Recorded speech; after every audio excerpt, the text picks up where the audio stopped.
A meal without a price tag. The lunch rush at the downtown San Jose McDonald's was brutal that Friday afternoon. Drive-through orders pinging non-stop, fries piling up beneath flickering heat lamps, and trays being shuffled out every 15 seconds. In the middle of the chaos was Chris Dwyer, a 22-year-old crew member who had been working the morning-to-close shift 4 days a week for almost a year. He wasn't flashy, didn't complain much, and always picked up shifts when others called out. Quiet, focused, and often the only one on the floor who noticed when someone in the lobby needed extra napkins or when the soft-serve machine jammed again. That day, Chris had barely finished wiping down the self-order kiosk when he spotted a customer walk in, wearing a black hoodie and dark jeans. Nothing about him screamed wealth. He wasn't flanked by security, wasn't talking loudly, wasn't on a call. But something in his walk, or maybe his stillness, made Chris blink twice. The man reached the counter just as Chris came around to greet him. "Hey," the guy said, voice calm, neutral. "Just a medium black coffee and 2 cheeseburgers." "Please." Chris smiled, rang it up. He had to look again. It was Mark Zuckerberg. Yes, that Mark Zuckerberg. CEO of Meta, one of the richest and most powerful men on the planet, standing in front of him with a quiet humility Chris hadn't expected. There were no cameras, no spectacle, just a man ordering $6.87 worth of food like he was any other customer. Chris hesitated for a second, then made a decision that would ripple far beyond the next receipt. "You know what?" he said. "Don't worry about it. This one's on me." Zuckerberg looked up, surprised. "You sure?" Chris nodded. "I mean, you probably don't need the free meal, but I like offering it to people who come in with no attitude and treat us like we matter. Besides, I'll cover it myself." Zuckerberg blinked, like he wasn't used to hearing no strings attached. Then he smiled, nodded, and said simply, "Thank you. That means more than you know." Chris turned, filled the order, and handed it over without a second thought. It wasn't until 2 hours later that the floor manager, Leo, pulled Chris into the back office. The security cam footage had been reviewed, receipts had been matched, and a report had been sent to corporate. "You comped a meal without manager approval," Leo said, tone clipped, "for a customer who could buy the building." Chris shrugged. "It was a small act of kindness. I didn't think it'd be a problem." Leo tapped the desk. "Doesn't matter what you think. It's policy, and the regional supervisor wants to make an example out of this. You're being let go." Chris sat there, stunned. He'd been early, every shift. Stayed late when asked, trained the new kids, never stole, never skipped. He got fired for giving away $6.87. He packed his things in silence, walked home the 2 miles, replaying it in his mind. How a moment of decency could unravel. His whole routine, rent was due in 9 days. His mother, recovering from surgery, depended on him to help with groceries. And now he was back at zero. He never posted about it, never complained on Twitter, never tried to make it a public scandal. That wasn't his way. But someone else had noticed, and they weren't going to let it go. The email that changed everything. 3 days passed. Chris Dwyer spent them the way people do when they've had the ground pulled from under them, applying to jobs, checking email every 20 minutes, running numbers in his head that never quite added up. He'd had to tell his mom that work. Cut his hours, not that he'd been fired. He didn't want her stress levels rising again, not while she was still healing from a hernia surgery that left her without work herself. He skipped meals, walked instead of taking the bus, sold 2 pairs of sneakers online to scrape together what he could. The job interviews he found weren't much different from what he'd left. Minimum wage, unpredictable hours, 1,000 candidates vying for a paycheck that barely beat the rent. It wasn't anger that ate at him.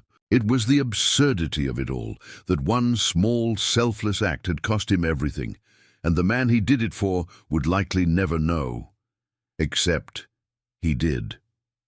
Because on the fourth morning after his termination, at exactly 7:32 a.m., Chris's inbox lit up with a subject line that made him drop his coffee mug in the sink.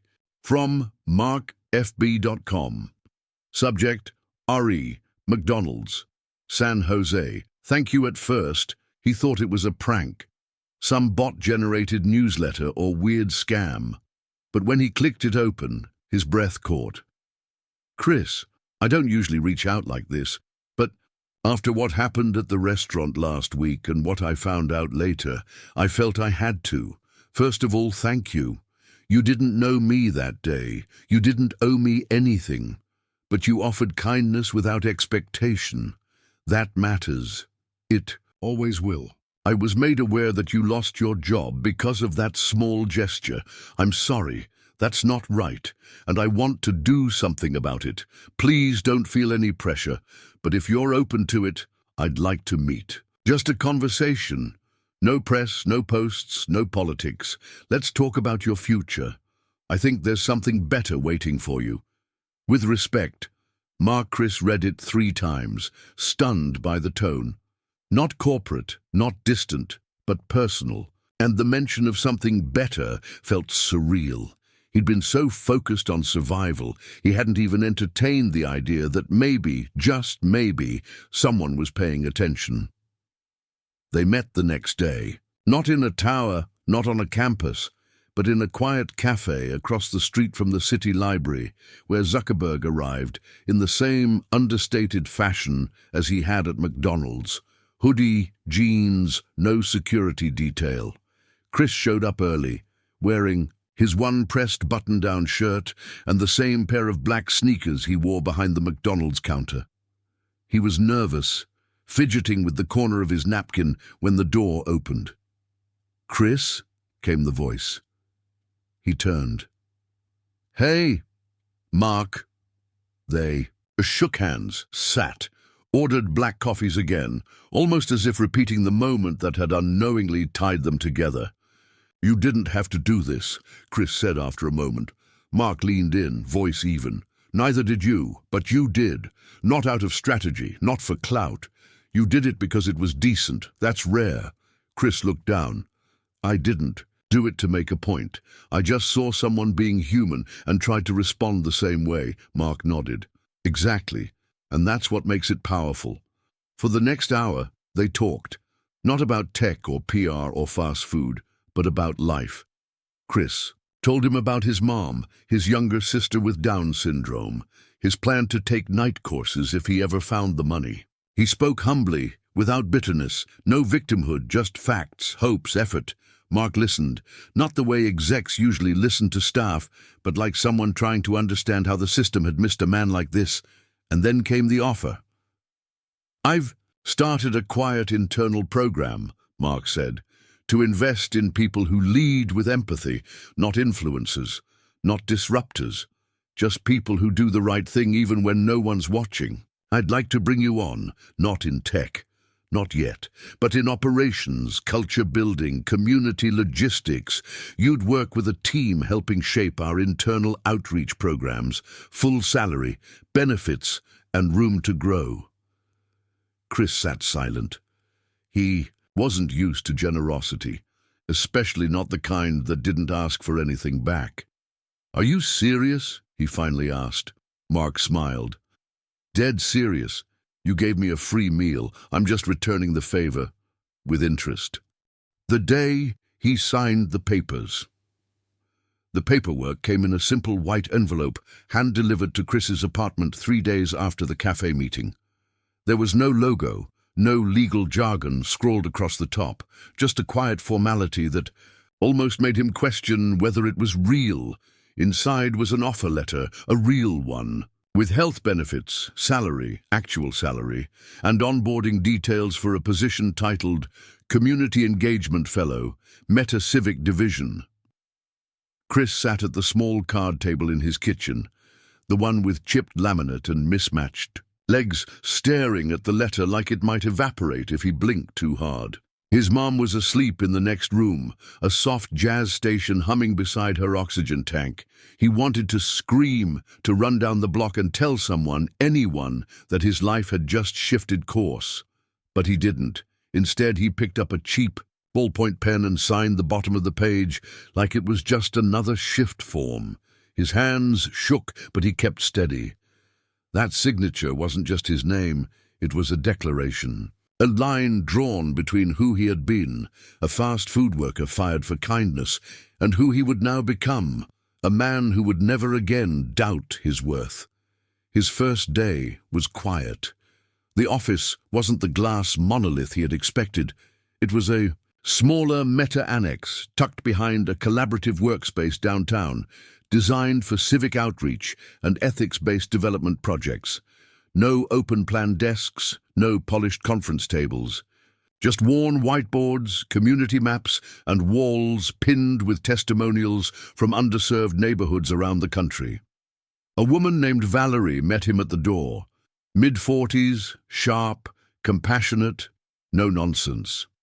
"You must be Chris," she said. "We've been waiting for you." She gave him a tour, introduced him to the small team, 7 people in total, all from varied backgrounds. One was a former social worker, another had worked in prison re-entry programs. None of them had tech degrees. What they had in common wasn't education, it was experience, lived experience, the kind that couldn't be taught but shaped how they saw the world. Chris was stunned. He expected skepticism, some sort of test. Instead, they welcomed him like a colleague, not a charity case. Still, he couldn't help feeling like an imposter. By week 2, the doubts began to whisper. He would lie awake at night wondering if someone would call this a stunt, if his past, McDonald's kid, would always define him, if the kindness he showed that day was a fluke and not a habit. And yet, every day he showed up. He sat in on strategy meetings where they discussed how to better support digital access for low-income schools. He helped edit grant proposals for rural community tech initiatives. He reviewed surveys from neighborhoods that felt forgotten by big tech.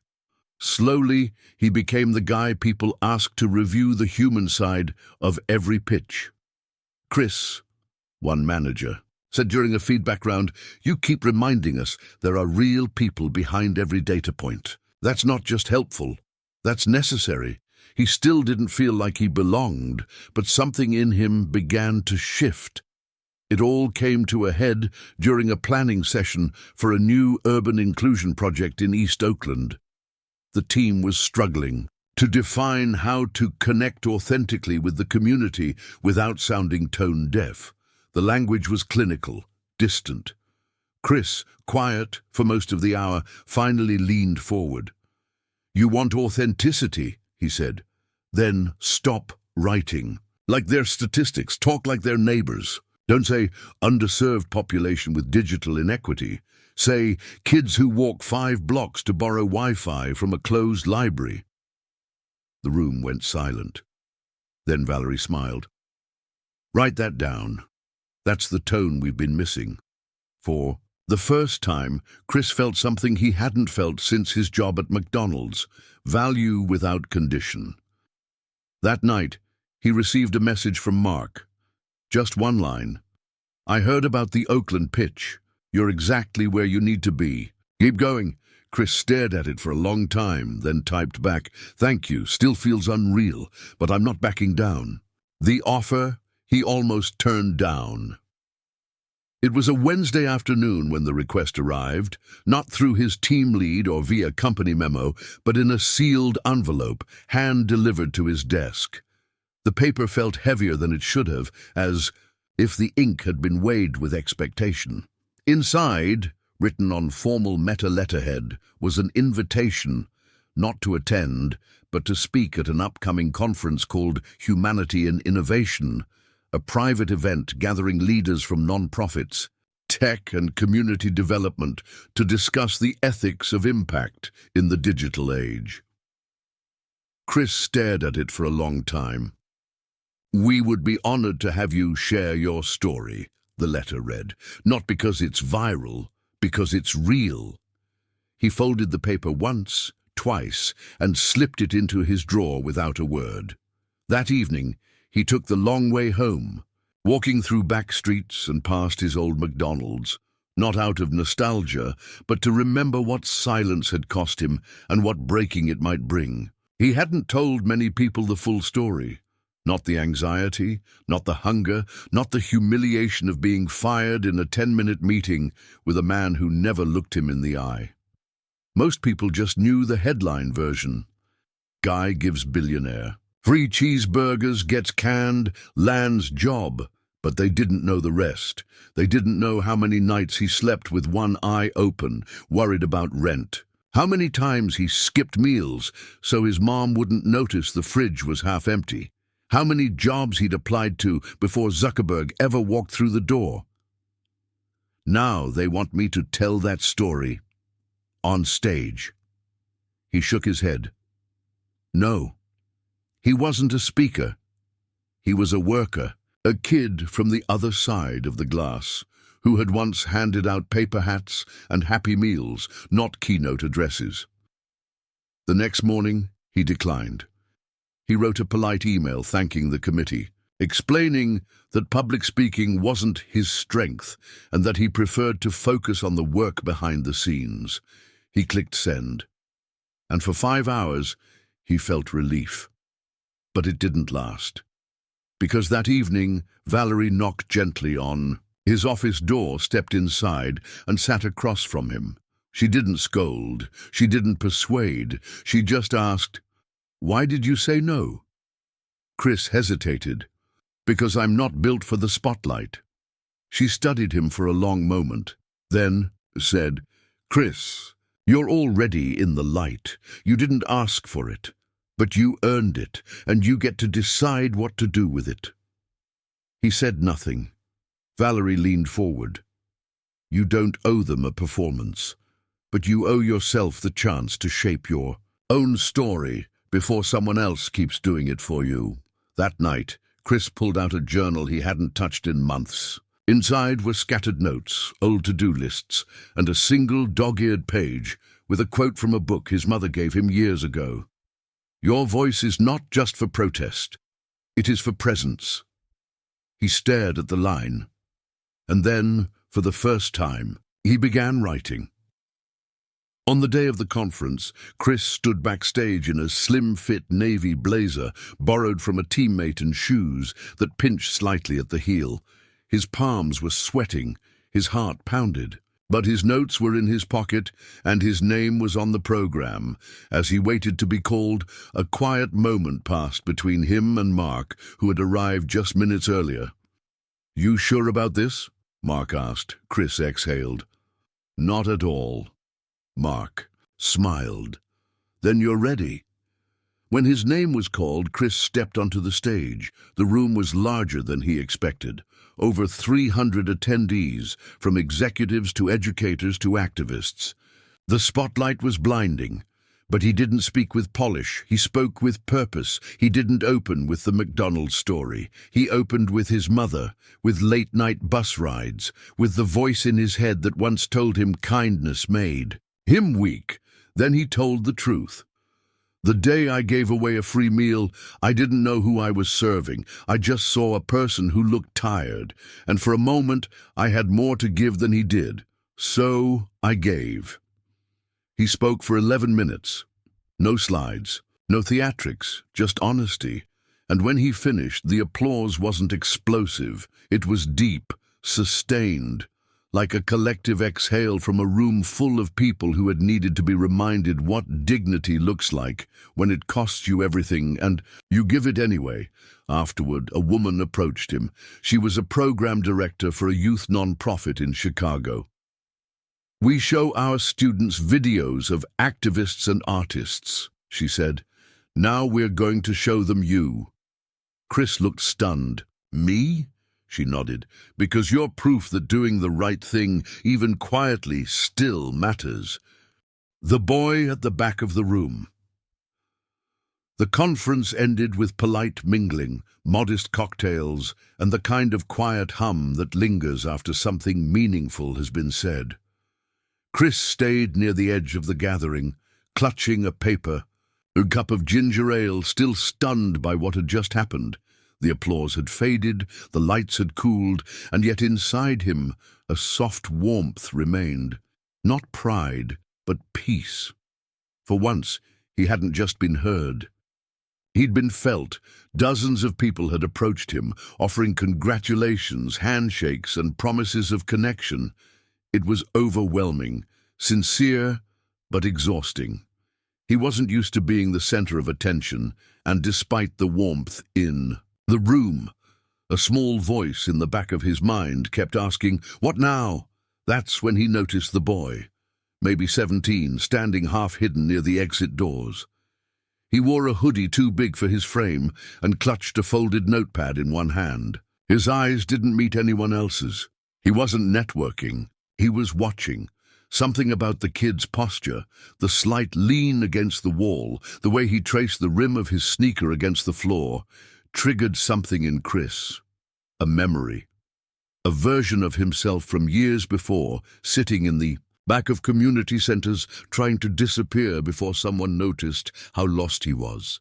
Chris stepped away from the group and walked toward him slowly.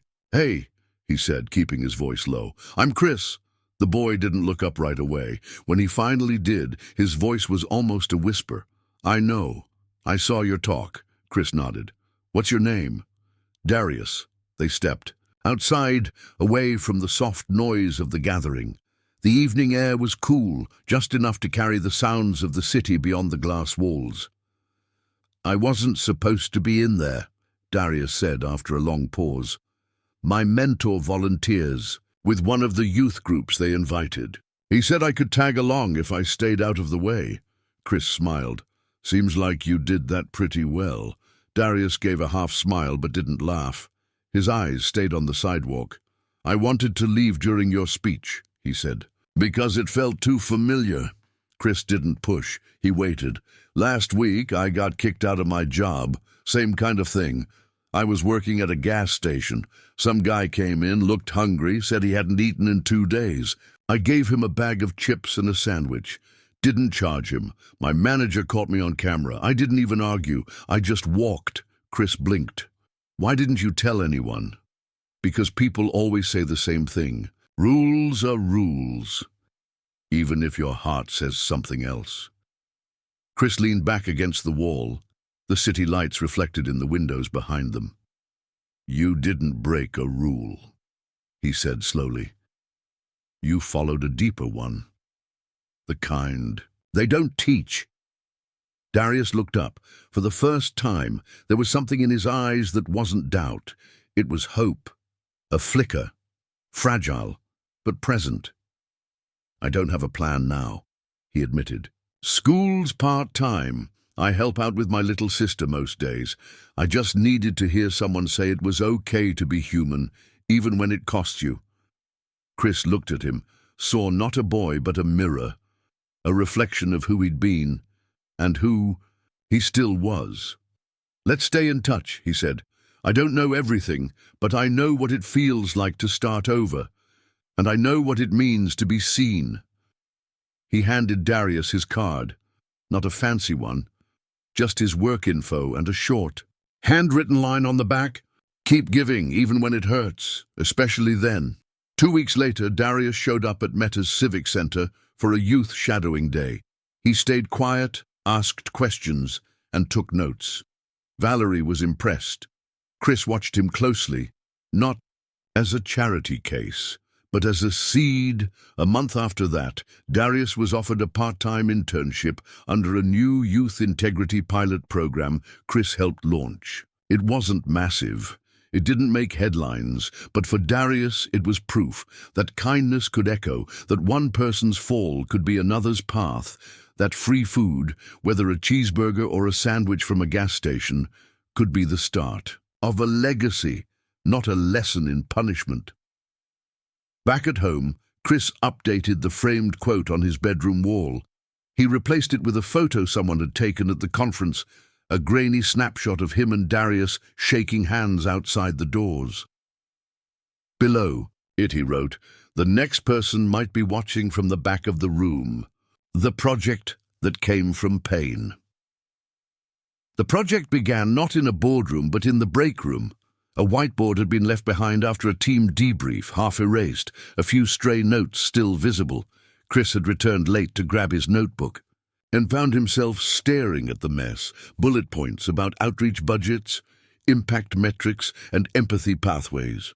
Corporate buzzwords stacked neatly, sterile and hollow. He stared at them until his own words echoed back from his memory.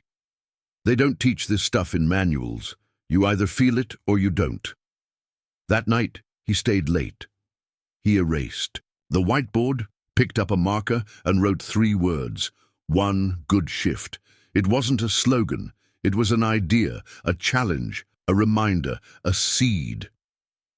The next day, he pitched it, quietly, to Valerie. What if we built something real for people? Like Darius, people like me, not a scholarship. Not a press stunt, something built on trust, a second chance system. Valerie listened closely, like she always did. Tell me more. And so he did. 1 good shift was born from a single belief that small acts of kindness shouldn't cost people their livelihoods. They should open doors. It started as a micro-grant initiative within Meta's community division, offering second-chance stipends to service workers fired or punished for acts of compassion. But it didn't stop at money. It provided mentorship, job training, storytelling workshops, and legal aid for those who faced unjust dismissal. Chris didn't want to turn pain into pity. He wanted to turn pain into policy. He worked with lawyers, HR consultants, and ethics professors to create a framework that encouraged companies to reward, not reprimand, basic decency. They developed a toolkit called Compassion-Informed Leadership, and companies across the country began requesting pilot access to the training. Fast food chains, grocery store chains, retail franchises, they started listening. Not because it was trendy, but because someone had shown it was possible. By the end of the first year, 1 good shift had reviewed 1,000 submissions. Nearly 300 grants were issued. More than 100 workers were rehired elsewhere, with better pay and conditions. One became a case manager, another launched a food truck that offered meals on a donation basis. The stories poured in. A gas station clerk in Tulsa who fed a diabetic. Man in crisis, only to be terminated, now employed full-time at a medical supply center. A high school cafeteria worker who gave seconds to a hungry teen, fired for inventory breach, now running a student hunger program funded by a private grant through the initiative. Chris read every single application. He didn't just approve names, he remembered faces. He wrote notes back. He scheduled Zoom calls with those who needed to talk, because he'd been on the other side of that silence and he knew what it meant to be heard. One evening, after the program's 1-year milestone event, Chris returned home and found a package waiting on his doorstep. No label, just a manila envelope inside, addressed in handwriting he didn't recognize. Inside was a photo of a young man in a black apron and name tag smiling beside a fast food counter. Underneath, a note written in blocky, uneven script. Mr. Dwyer, thank you. They gave me another chance. This time, I'm not giving it up. J.M. Cleveland. Chris didn't know the boy, but he knew the story. He placed the photo on his desk beside the old snapshot of Darius, and for the first time in months, he let himself breathe, not like a survivor, but like a builder. Weeks later, Valerie surprised him with an announcement. The board approved your next proposal. Which one? The Storytelling Fund. Chris had pitched it half in jest, an arm of 1 good shift that would fund creative projects by workers and youth who wanted to tell their stories. Short films, zines, spoken word, blogs. You're not just saving jobs, Valerie said. You're restoring narratives, Chris smiled. We're just getting started. And they were, because kindness, when protected, doesn't end. It expands. It moves from trays and drive-through windows to podiums and policy rooms, from impulse to institution, from a single free meal to a movement.